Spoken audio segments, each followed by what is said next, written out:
supposed to do This that. was at the Higgins Okay. Lake? No, this is one time. Wait, That's all right. Now you're all right now. It's recording because it's dashing. okay. Okay, now. This is a group of 4 women, sisters, who were raised in Crawford County and somewhat in Roscommon County in the late 20s and early 30s. Um, and we are here to talk about our experiences with Higgins Lake. This tape is being made for the Roscommon County Historical Society on the request of Margaret Gilbert, active in that society. And I'd like to introduce the sisters talking here alphabetically. We have Dorothy Abbott. Hi. Hi. Catherine Garby. Hi, Mary Locke and myself, and Virginia Milliken. okay. We're going to just, we have a few things, ideas. This is August 11th, 1994, and we're just going to free spirit what we can remember about being at Higgins Lake. And the reason we were associated at all with Higgins Lake was because we had grandparents, John, Robert, and Bertha Skingley, who built and ran a hotel along with their daughter Bertha and her husband Julius Paul back in the 20s, 30s, and 40s, and until the hotel was sold in 1941. So, who has the first thing to say about? Tell them where it was situated. Well, the Skingley Hotel was situated on South Oak Street, and it was just before the last road, which is horizontal to the lake. I remember a short shore that we had to use, and it had a tree, didn't it? A sweeping tree of some kind. The roots Down by the lake. Yeah. down by the lake. That was the marker. If we came in the road and weren't sure we were in the right one, we'd look for the tree, and there it was. I believe it's not there anymore. I didn't see it the other day. But the rest of my sisters are going to tell you some of the other things, characteristics, features of the hotel and the drive, and why these memories are important to us. So who thinks of something they want to?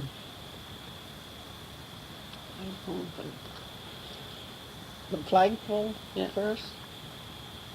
Flag always flew, and they, You gotta make the light blink. I gotta make the light blink. Okay. Blow on it. The flagpole was, I'd say, probably 30 foot tall. It's one that was adjustable, could come down. I had 2 posts on either side of the main post with a bolt through it, and another bolt they could take out, and then it could come down to doing work on the pole. You mean like a hinge? Folded Or? down? Yeah, it was Yeah. like a hinge. What- And the flag probably was, I'm going to guess at the size of the flag, it was about 4 by 6 foot at least, maybe 8 foot. How did they put it on the pole? They pulled it up with the ropes, and they had hooks. The only time they bent the thing down on the joint was to Fix it. repaint or scrape it and fix it. So did they put it up and down every day? No. They did the flag, yes, Yeah. but not the pole. No. The pole When the just hotel came was down. open, the flag was up. Flag was up every day when the hotel was open. Seems to me I can hear that flapping of that rope Yeah. and some of the hardware Probably. against the pole, or not? Mhm. Was it a wooden Probably. pole or a It was a metal? wooden pole, like But a you hear it light flap. pole, about the size of our light poles now. That big? Yeah. Yeah, it was big and it was tall.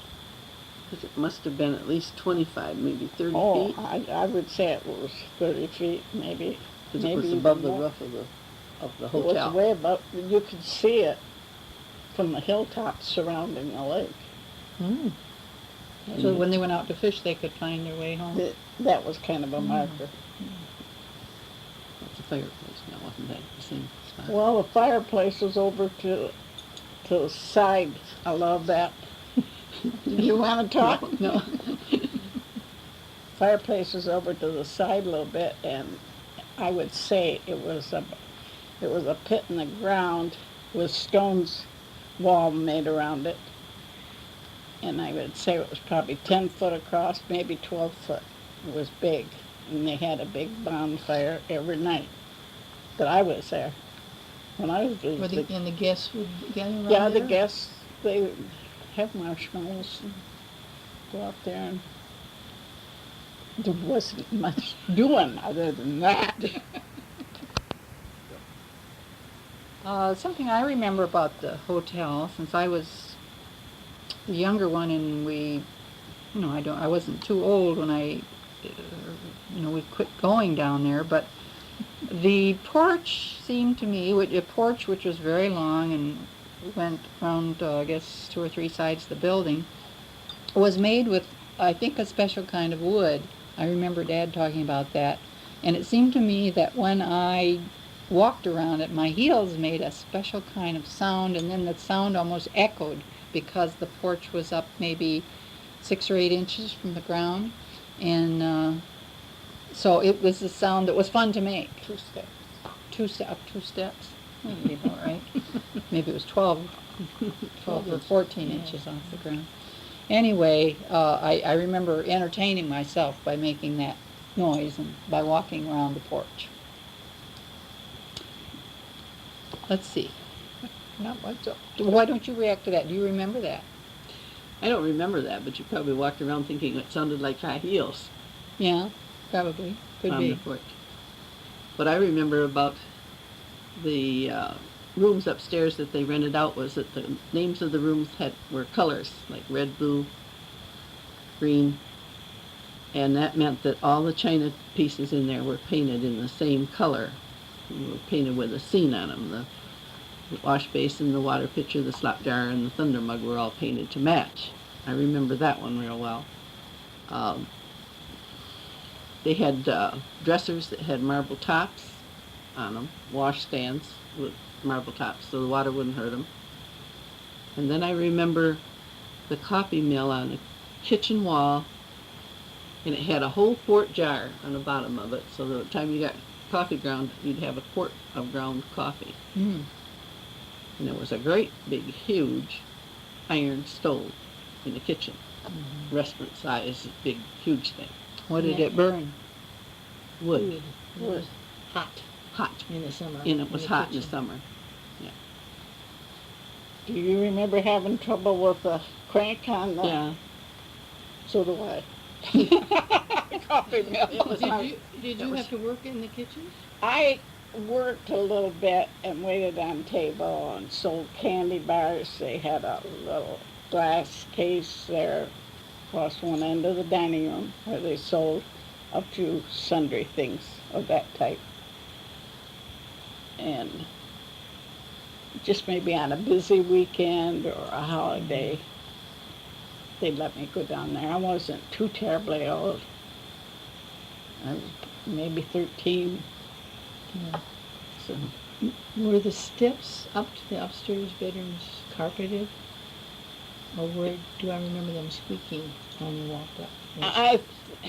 there wasn't I don't think on the steps. There was runners maybe and throw rugs, but I don't. And all of the bedrooms faced the front of the house, and the hall was along the back side of the house, upstairs. Mm-hmm. And the stairway went up a little side room off. Well, On the south side, was Yeah, it? like a south parlor. side, and there was Yeah. a front door there, and this coat tree. Coat tree, yeah. Big, huge coat tree that reached almost the ceiling. There was a chandelier in that room that was gas, not propane, carbide gas lights and chandeliers, and they pulled down. They were on chains. They pulled down, and you lit them, or filled them and lit them, and then pushed them up so that people wouldn't run into them. But it was just so that they would. It's like in the all one the that Walt rooms. had in his house in Plymouth, in that hallway. He had Right. one of those. Didn't you see it? Mm-mm. I don't remember that. I thought this what kind of lights? Carbide I thought lights. that was piped in like gas. It is. It You is. just said that you poured them down and filled them. Well, you did. Chandelier had to pull down. Chandelier pulled down to light it. Now, To light maybe they didn't have to. Probably to light it. So you're It saying was on chains somehow, a system that Weighted. lowered it down, and then that was just to reach.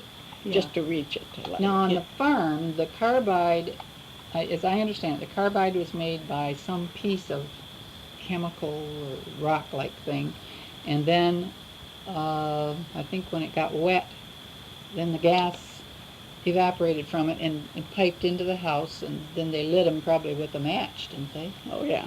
So that's probably the lighting process used. The wall scrolls were carbide. I'm not positive those overhead ones were. Maybe they were It might have kerosene, been The kerosene. chandeliers, you might because you think they lowered were them. kerosene. Yeah, Because kerosene. it seems to me like I remember them pulling it down, Mhm. filling it, and then lighting it, Yeah. and pushing it back up so that people could walk under it. Mm-hmm. But there was one in the living room, and the living room was formal. Had a piano in there, nice furniture. Something like the farm, but very nice. Kind of Victorian, I And thought. Yes. Yeah, so I would say it was Victorian, and then the dining room had one large table, one long table for anybody that wanted to eat family style, and then they had a few smaller tables, Oh, did they? but they didn't have. That's about all there was. The Well, sideboards and There was a everything big buffet and sideboard or were what built they in. call it. Mhm, Where the dishes were. mhm. Did they serve food on the buffet, or did they serve No, they served from the kitchen? They'd family bring- style to the Mhm. table. This, while we're describing the house, I think then we should describe the back porch too, Mhm. because that's where the washer was, and it had the plungers Mhm. on it to wash. I think Somebody- three They or look- four. They look three or like four. those toilet plungers. But somebody had to turn a crank. Yeah, they Yeah. had to, To yeah, make them go down. yeah. And they used to do all the sheets and things out there. And then they hung And them then- on a line. Yeah. And Grandma, and there was 2 bedrooms on the first floor where Grandma and Grandpa slept, and Aunt Beth had a room for while the hotel was open and they were staying there at night. Now that pretty well describes the whole hotel, doesn't Now it? mother's, or I think grandma's bedroom was much larger room than even the living room. Living room very small and formal. Did I they have mean- an eating table back there off the kitchen for the family, or did? Or They did had a work table. They had a work table, but I think they ate in the dining room. Well, when Aunt Beth took care of Dorothy and I, Aunt Beth and Uncle Julius ate at the work table. Dorothy and I were, being kids, ate at a child-sized table and chairs right at the end of the work table. The incident of a tramp with the bread. He ate at the little table. Oh, but- Okay, we've described the house. It was two-story, only two-story. Two-story. And then why don't we describe the grounds as we remember it? We talked about the flagpole In the front. in the front of the house. And in the back was the boat shed. A wood shed of someplace that they stacked wood at. Out in that same area, I think Oh. part of it was covered with a door and, closed in with doors. And the other part where they put the boat was just a rough Shed type. shed type, lean-to or whatever you call it. And what boats were back there then? What boat or? Well, I remember a sailboat because everybody sailed then. They had sailboat races and everything on. But then Well, I remember the launch. she remembers the launch, so maybe that was just Maybe that was because the I boat before you the know, sails were put on it. Well, Would it, We have a that wouldn't picture be of a it here that sailboat. we're referring It to. doesn't look like the sailboat. That doesn't look like the sailboat. The picture we're looking at is on the cover of a little book called The Skingley Story, which is in possession of the Historical Society. So if you want to refer to that, it's It looks like a rowboat. it looks like a rowboat, but it holds about 14 people in it. That sailboat wouldn't hold that many. There are 12 people in the picture in most cases, so the sailboat was a lot smaller than that. Just maybe one for 1 or 2 people. Probably 2 or 3, maybe just enough to one to handle the sails and one to handle the rudder, and because I know they did race a lot in those days. Would that have been for the use of the guests, maybe? The Oh. sailboat? Oh, I think so. Oh, yeah. I don't think. Well, I don't know. It could have. I suppose I don't know whether they ever rented that out or not. Well, because it was a resort place, and there were people would come and be picked up at the railroad station by the wagon. They would come to stay at least 1 month, and sometimes 2 months. Well, they had to have things to do. There was also in the backyard a baseball field Mm-hmm. where they played baseball. And they had And then a a- horseshoe.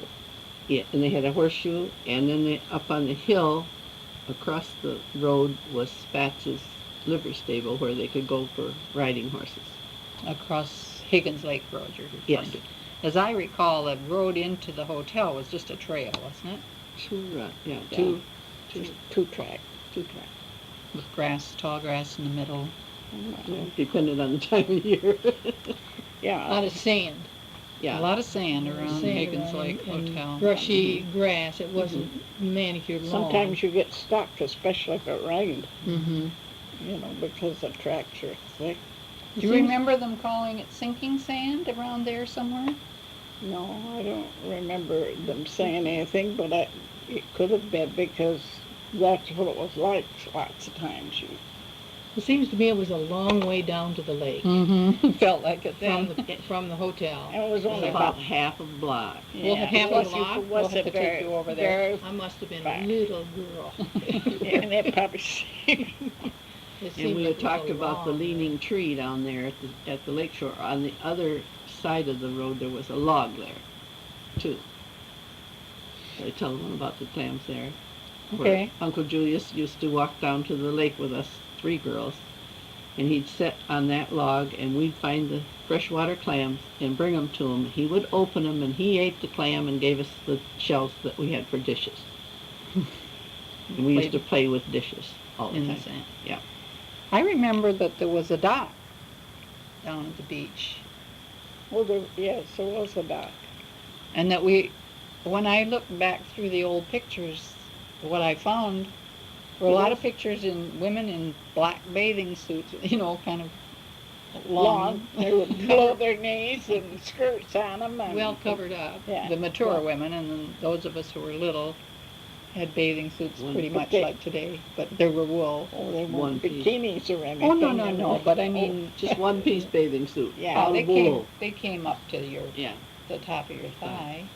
but they Didn't were they? like little boy shorts now. What Yeah. they call little boy shorts. Yeah. And a tank, like a tank top, only made in one piece. Uh-huh. And all the ladies wore great big huge hats and carried parasols. And gay sun Wore on them. gloves and had fans, especially to church and things.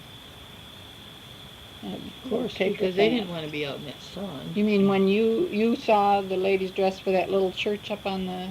No, that Yeah. little church wasn't there then. Oh, where did they go to church then? Sometimes a minister came in there, To the hotel? like a visiting And then minister.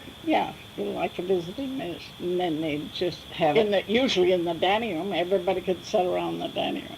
And they had a they piano right there, so they could play music. Oh, I don't remember that. Well, there was a And piano. then there, and to go ahead with the rest of the grounds, Mm-hmm. there was an outhouse. Everybody had to go out the door and down the path. Even at night, they didn't have chamber pots. in Oh, the yes. bedrooms? Yes, they had that's true. chambers Yes. in the I bedroom. was telling about those things in the bedroom, the wash basin and stuff were always painted the same color, so all the red ones went in one room. And, So at the outhouse, There must have been a wasp nest or something. Because we were in there one day changing our clothes to go swimming, I guess. And I got bit by a wasp on my butt. And I could hear And her it screaming. hurt. Yeah, I can hear her screaming, yeah. And then it came over and stung me on my thumb, and it still hurt. And Mother put mud, seems like, mud and put on it, wet mud. Mhm. That was supposed to take the sting out. And I don't think it did too much, but that's what it was supposed to do. I can't remember then if we went swimming or if we were so upset we went home or what. No, we did go. We went swimming.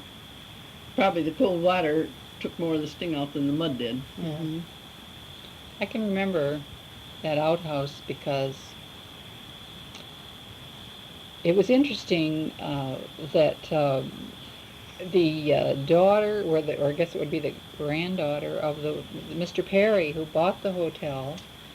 When I met her in Lansing, she brought me a bottle. She said, well, she called me and she said, would you like a little pickle or olive bottle? It came from the hotel. And she said, I said, well, how do you happen to have it? And she said, well, it was found in the cellar. I guess it was a dugout or someplace where they stored some things down under the Root cellar, probably. And when I received it, when she finally brought it to me, it turned out that it was a Lysol bottle. It was one of those brown bottles that had had a cork in it. And it seemed to me you could still smell a faint Lysol smell in that bottle. And do you remember that that's what they used to disinfect that area? Well, it's funny how smells and sounds And stay the with you. outhouse had two Large holes. and one child-sized Little one one. in it. Uh-huh. One little one that was really short. And that, you mentioned the root cellar, and that trap door went down through the kitchen floor Oh, it did. into just a Small. whole Just a dugout. dugout, sand dugout hole, root cellar. Mm-hmm. Where they Because they keep didn't the... use the hotel in the wintertime. Mhm. It was probably shored up with a few timbers, posts anyway, so that it kind of keep the sand back a little bit. And but it wasn't very big. It was just big enough to put stuff in. Well, I remember when we used to go back after the hotel was no longer used, between that time and the time it was sold. And every fall we had to go and get some green apples. Tell about what you remember about the apple tree. Crooked, It was crooked. It was gnarly, and was there only one? No, I remember that there was a few more trees. I don't know whether they were all apple trees or not.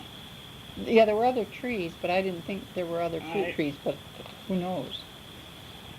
I know Grandma put up a lot of what they called bosenberries, and whether they had those out there or whether they were on the farm, I don't know. the apples were always tart. The apple, yes, the Yeah. apples were green and they were always very tart, but they made wonderful, wonderful pies. Yeah. And our mother was a great pie maker, Henrietta Skingley, and I do remember that. I remember something else. Dorothy, maybe, I'm sure you and Catherine at least remember this, and Virginia, I don't know when you swam in the lake, because it seemed like it was always the three of us. You were probably old enough to help. Well, I was old enough to probably do something else, I don't know. But anyway, On that washing machine, or when we go to the lake, that Higgins Lake, as I recall, was just icy cold, and it would really be hard to get into unless it was a really sunny day and a hot day, and then you'd find some warm spots. And I always thought that we argued over the warm spots, and we would brag about it if we got one. And but I always thought it was thermal heat coming up into a warm spring, but I guess I have to be convinced that it was the absence of the cold spring that made the water. the sun warmed the water because the lake was so shallow. Hmm I remember looking out there and thinking you could just walk forever, and yet being a little nervous about trying it. But what do you remember about that?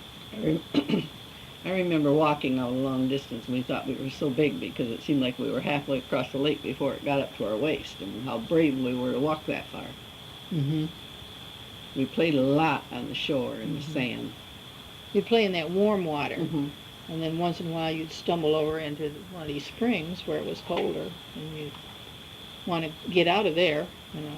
But it spoiled us forever for all the lakes downstate because it's a hard sand bottom lake. Mm-hmm. It was so easy to- clean. I Yeah. remember another thing in the wintertime, now that you mention it, in the wintertime, they drove down there and cut ice off the lake. And now that I think of it, they put it in that one shed with sawdust, so they had ice for the summer, lots of ice for the refrigerator and to chip whatever they needed. Did they have I'm an sure- ice box? I'm sure she meant Yes. an old ice box, not a refrigerator. Well, I did.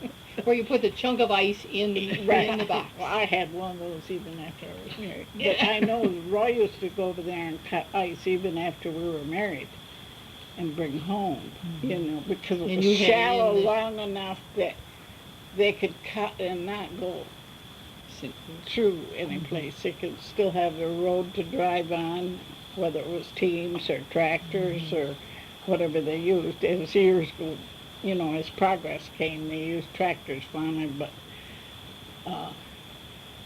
they used sleighs. I can remember That that kind of ice thing. house down at the farm. Right down here.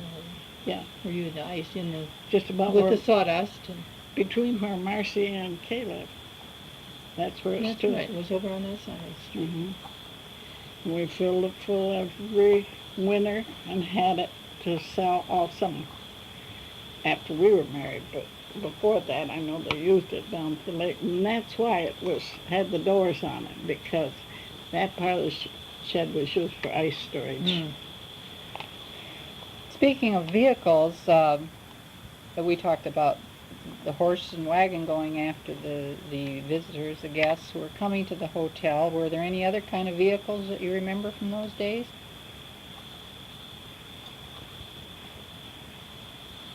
Oh. They finally had cars, you know, they finally, I remember the launch was always on a trailer, but I think it was a horse-drawn trailer. But to roll it down that half a block to the lake and to bring it back from there to put it in the house, it always had a trailer. I don't even know what kind of wheels, probably not rubber wheels, probably metal wheels. But when you and I stayed there with Aunt Beth, they had that little, what kind of car? I A don't, rumble seat car, a little Oh, tiny coupe A with a Ford. rumble seat. Wasn't it a Ford? yeah, it was a Model. I think it was a 32 model. No? Model A. It wasn't? we stayed with Aunt Beth and Uncle Oh. Joyce in 1930. Okay. And Maybe she- it was a 28, because they she had, yeah, a little rumble seat. And we went to town with them one day. Of course, they had to go. They had to buy groceries. Bought all these groceries and put them in the rumble seat with us, Kay and I. That's where we were riding. And they tooled on home, and we get back to the hotel, and there's a big hole in the loaf of bread, in one of the loaves of bread they bought, and they accused us of eating that bread. And we swore on a stack of Bibles that we didn't eat it. But they made us eat it, and that's all we got to eat until the bread was gone. We didn't get anything else to eat. And we were so hungry, we'd eat their bread on the way home from the store. That's what we could have for supper. We never quite forgave them for that. Well, that's a good story. Now, there's a watermelon story somebody wanted to talk about. What was that? Well, in the dining room, when they had people there and they were serving food, sometimes they would have a watermelon for dessert. And this one summer day was hot out, and Grandma had a big watermelon, and one of the guests asked if he could carve it. But all he did was take a butcher knife and start stabbing every which direction on that watermelon. And then he turned the watermelon, he stabbed some more until he had gone all the way around. And then he turned the knife around his hand and he hit it with the handle of the knife. And he says, "Oh, the darn thing is ruined." And when he hit it, it opened up just like a big red flower. Do you remember that? No. And this is a story that Henrietta Stefan's Skingley had always told me about down at the hotel. It just broke apart. It just Well, we laid apart. cut them, in different shapes now, and then break them apart and have a sawtooth edge on them or a name on them carved on them. I've done Maybe that. that's what the man was doing, and you thought he was just stabbing it. He might have been making it. More until he had gone all the way around. And then he turned the knife around his hand and he hit it with the handle of the knife. And he says, "Oh, the darn thing is ruined." And when he hit it, it opened up just like a big red flower. Do you remember that? No. And this is a story that Henrietta Stefan's Skingley had always told me about down at the hotel. It just broke apart. It just Well, we laid apart. cut them, in different shapes now, and then break them apart and have a sawtooth edge on them or a name on them carved on them. I've done Maybe that. that's what the man was doing, and you thought he was just stabbing it. He might have been making a fancy edge. I know that during the days when Higgins Lake was in its heyday, there were many people who were coming every summer and spending the summer, city folks who wanted to get away from the hot weather in more southern parts of the state and other states. And so it required a great deal of help for them to engage in the kind of social life they wanted at the lake. They did a lot of socializing. And so I'm wondering about the girls from Crawford County and Roscommon County working there. And I think I remember our cousin Evelyn Skingley saying that she worked every summer down at the hotel, and she was about your age, Jenny. I was wondering if you did that too, and if you'd tell us about it. Well, I did a small amount, probably when I was about 13 years old. Waiting on the table, Go ahead. and they served it mostly family style, so you just had to carry one big dish in and let them help themselves. They Grandma did- used they very did- formal china with soup tureens too. Oh, yes, then no hamburgers and hot dogs or anything. It was was meals. It was regular home-cooked meals. 3 times a day? 3 times a day for 'em. And she cooked on this big old wood stove out in the kitchen. It was so hot, for her. But Did you work in any of the other homes after the hotel was no longer? yes, Mm. I worked for Katzman's. Their last name was Katzman's. I worked for Lakeside, the people at Lakeside. Dorothy Mallinger was a manager, and I worked for her opening cottages and cleaning and washing windows and that sort of thing, getting things ready for the people in the spring.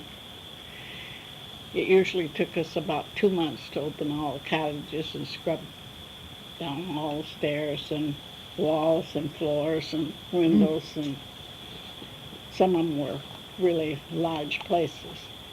Because I remember I wanted a electric stove for my kitchen, and I just had wood, which I couldn't keep burning. So Roy said, "You can have electric stove when you make money enough to pay for it." So I said, okay, because there was no way we could pay for anything on time. We really either had to have the money or I had to go without. So I told Dorothy, "Don't pay me until I got $500 coming." She said, okay, because the stove was going to cost me a little more than that. And What year was this, Jenny? about 1940, 50, somewhere along in there. And so one morning she come to me, and I'd been working, she'd just been keeping track of my time. One morning she come to me and she said, well, you get paid tonight. And I said, okay. So as soon as I got through work, she gave me my check. And luckily it was a little over $500 because that's what the stove was too. So I went right home and called Mosher and told him, get that stove out here. I'm ready for it. You really appreciated that after all those Yeah. hours of working for it. Well, even your daughters continued that, working at the lake, didn't they? Yeah. A Oh, lot of them, they worked at Birch Lodge. They- Connie did, Pauline did. They even babysat and they waited on table and done everything. They lived right there in a little cottage. But that'd be west of where the Skingley Hotel was. I remember Sharp's Grocery, which was right on the corner of the highway just before you go down to Grandma's, or the hotel. And that was put in there years ago, and there's still a store there. Now there's a Dairy Queen right beside of it. A nice, well-stocked store, and Dairy Queen does a fantastic job. In fact, my daughter Erica works there. Your granddaughter. Granddaughter. right there, right this summer she worked? Yes. Yeah. Oh, So, you know, everything is, but when the farm was sold, it was divided up. I don't mean the farm, I mean the hotel. Okay. It was divided up. Now there's several homes in there. And the lot Oh. that the hotel used to sit on is covered by a forest. how much land did the Skingleys own? Well, I would say probably 5-10 acres there. Because they were all the way from the road that went in, and the hotel sat here, and they owned all the way. There was 4, I think, cottages across the front lots Probably by the about lake. 10 acres with a road right away to the lake, I would say. We never did stay on the outside of the house. It was always white, too. The building was always painted white It was white and trimmed in green. and trimmed in green. That's what I would remember. How about you? Yeah. Well, can you think of anything else that you could tell about those years? Did we get everything on the list? I think we did. We covered everything else she's not. What did you tell about the dog? You got it, sure. Jenny, would you tell about what happened after the hotel and why? Well, in 1936, their farm burnt in Beaver Creek Township, burnt to the ground. It was 3 stories, and they took what furniture they saved from the farm, they took over to the hotel and stored it there. Then, because Grandpa was already deceased, and Grandma died just shortly after the fire, they decided to have an auction sale and then sell the hotel. And But before the- they had that auction sale, each of us grandkids were allowed to pick out one thing that we wanted to China. keep for ourselves. That was Grandma's. I don't remember that because I was married at the time. I Oh. don't know whether I ever done that. I I remember going. remember I got a pickle dish I went with, to the. gold, with gold trim all around it. I still have that pickle dish. I went to the auction sale, and Roy bought me the cocoa set Grandma brought home from England, and it was a tall china picture alike with a cover on it, and it was hand painted. Porcelain, wasn't it? Porcelain. Well, yes, it was porcelain, and the cups were to the cocoa set was about 2.5, 3 inches tall and very dainty. They were only about Like inch and a, demi-tasse. yes, about 1.5 inches. And my daughter Connie has that set. Now Still. she still has that set. What did you do? What did I get? I think that I didn't actually get something from the farm. I recall getting some little sauce dishes that were, two of them were, well, they were all porcelain, I think, and the two I had were in a design of a shell, Or lettuce leaf. lettuce leaf. They were a light green, and they were very, very pretty. And then I had, I think, 4 or 5 other dishes with a gold edge, and they had roses painted on. They were sauce dishes, and they were also very lovely. Those are also pale green Uh-huh. with the little pink roses on them. Uh-huh. And I also, I think after the auction, there were still some things left, which Mother took to a antique dealer in Lansing. And so before those left, I managed to get a little jam jar that was cranberry glass cover, and with an opening for a spoon. And I believe I still have that, or one of my children do. And I received the cream and sugar that Grandma brought from England when she first came to America. It was shaped like a four-leaf clover. It was white porcelain with a border print of fine flowers on it. There was the cover was there in the cream pitcher. And it was something that I had requested when they gave us our choice. Dorothy, do you remember that you also got Grandma's little cup? And it was her travel cup, because she was so mad at all these places where she ate because they served her tea in a heavy, heavy mug.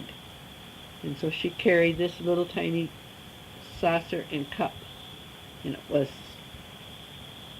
almost a round ball with just the top cut off from it, that she would pour her tea from that mug into that cup, and that's how she'd drink her I tea. have a little cup like that. Is that where that came from? Yes. I don't remember the pattern on it or anything. I just remember.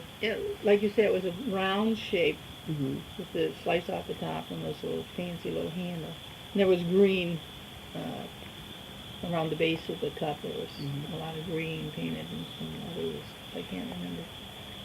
And that same design was on the saucer, I And think. she carried that in her purse when she traveled. And in 1902, 1901, or 1902, when she went back to England, that cup went with her in her purse and came back again in her purse.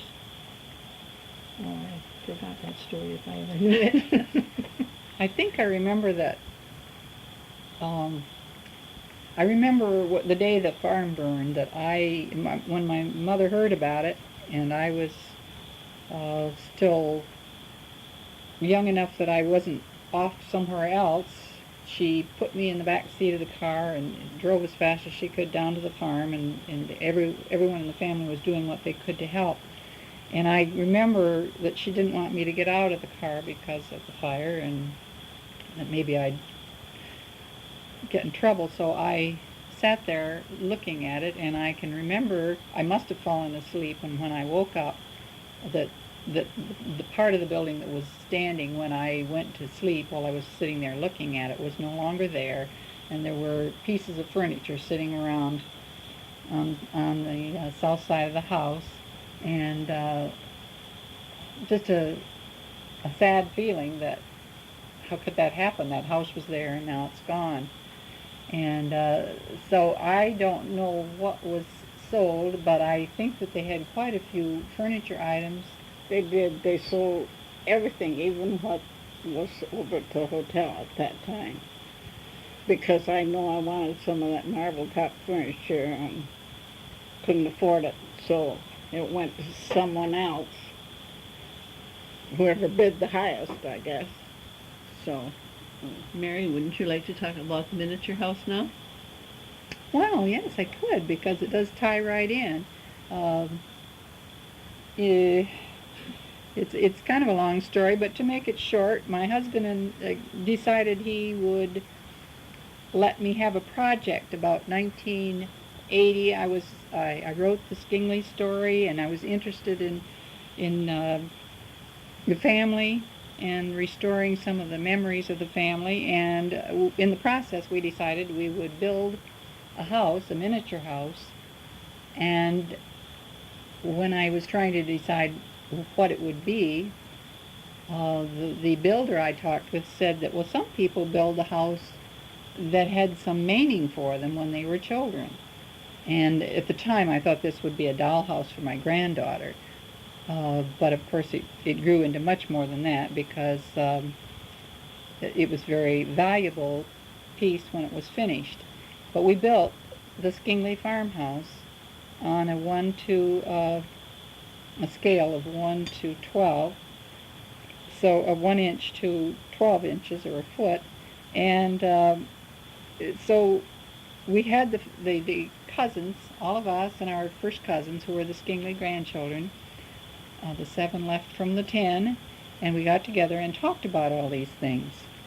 And so we found out that we knew enough about it that our builder could go ahead and draw up house plans, and he built the house. And then my husband and I left the state, and the house went to North Carolina to stay in Dorothy's house for a while. And when that period of time came and we decided to move to Texas, we decided that the best place for the Skingley miniature farmhouse was in the Grayling Crawford County Museum. They were developing a museum at that time, and because the Skingleys did business in Grayling, we put it there, and it is still there to this day. And visitors to the museum can see a very lovely piece of craftsmanship, and can see the type of furniture that was sold at the auction at the Skingley Hotel on Higgins Lake. Anybody else want to make a comment? I worked at the museum for a couple years, and that really is the center of everybody's thoughts when they come in there. They want to see this miniature house they've heard about. It's been in the papers all over and highly advertised. And we've had, one year, we had people from 11 different countries and all 48 states at that time. And since we've had them from the other 2 states that have come in to view this house and how magnificent it is, because of the fireplace with the safe, built-in safe, that was just a stone to be removed to get to reach it. They marvel at the little wood piles for one thing, and at Christmas time we always have a Christmas walk, and so I have gone in and decorated it like from pictures that Grandma had and things that were furnished for that reason, and lit it all up for Christmas, for the Christmas walk, and people just can't get over that. I said, to me it's like walking down to Grandma's house or driving in. Dorothy, you had the house in your place for several years there while I was roaming around. Do you have any comments about the house that you would like to make? Well, it was a long way from where it belonged, but everybody down there that saw it, they marveled at it too, and they thought, my goodness, how could you ever... I was always for getting married to get it up into this area where it belonged. And they said, well, why do you ever want to let that go out of your possession? And they would just and on. In fact, there was a museum there in Boone, North Carolina, that wanted the house in their museum.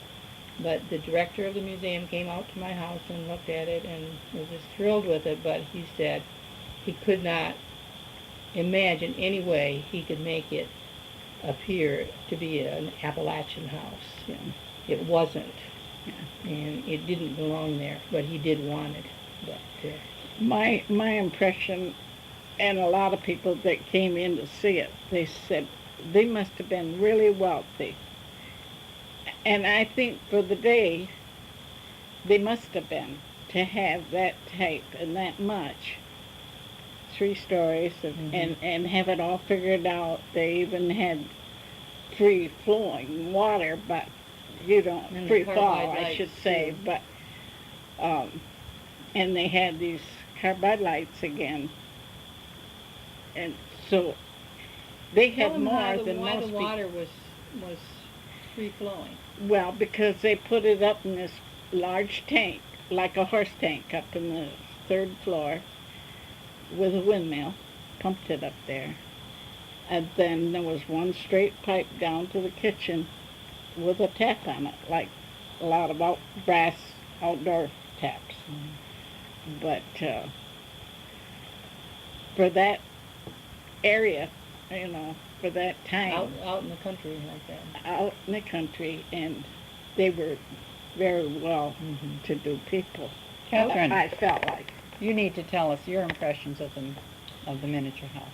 Well, when I started the family tree that I did, Uncle George always told me that Grandpa and Grandma didn't have a lot of money. That Grandma did travel one time back to England, and she took her youngest son with her, but her daughter and all the other children and her husband stayed here. And he gauged that by a picture that was taken of Grandpa and Grandma when she got back from England, and she was wearing clothes that her sister had given her, so that she was dressed in the fashion of the day. Otherwise, she didn't have an awful lot of clothes. Okay. We were talking about Grandma having the clothes from her sisters that made her very fashionable in these pictures. But Uncle George said that they were not very rich. That was the last trip Grandma ever made back to see her parents in England, her brothers and sisters, or her mother and father. I think it should be stated here, too, that when the farmhouse burnt in 1936, the youngest son of the family, Art Skingley, was burnt so bad that he died 3 days later. And it affected Grandma so much that it was shortly after that she died. 2 weeks after that she died. And we have one other cousin from this family. She's not here tonight, but she was born in that house, and Grandma raised her because her mother, Art Skingley's wife, died when she was born. And she was probably the only one of us grandchildren that was upstairs in that house enough to know what was really going on up there, because the rest of us didn't sleep there and weren't allowed up there. Grandpa was a craftsman. They came by wagon train into Diamonddale, Michigan, and wintered there. Then they went into Oscoda, where Grandpa worked in a casket factory for 8 years. Yeah, but it wasn't Oscoda.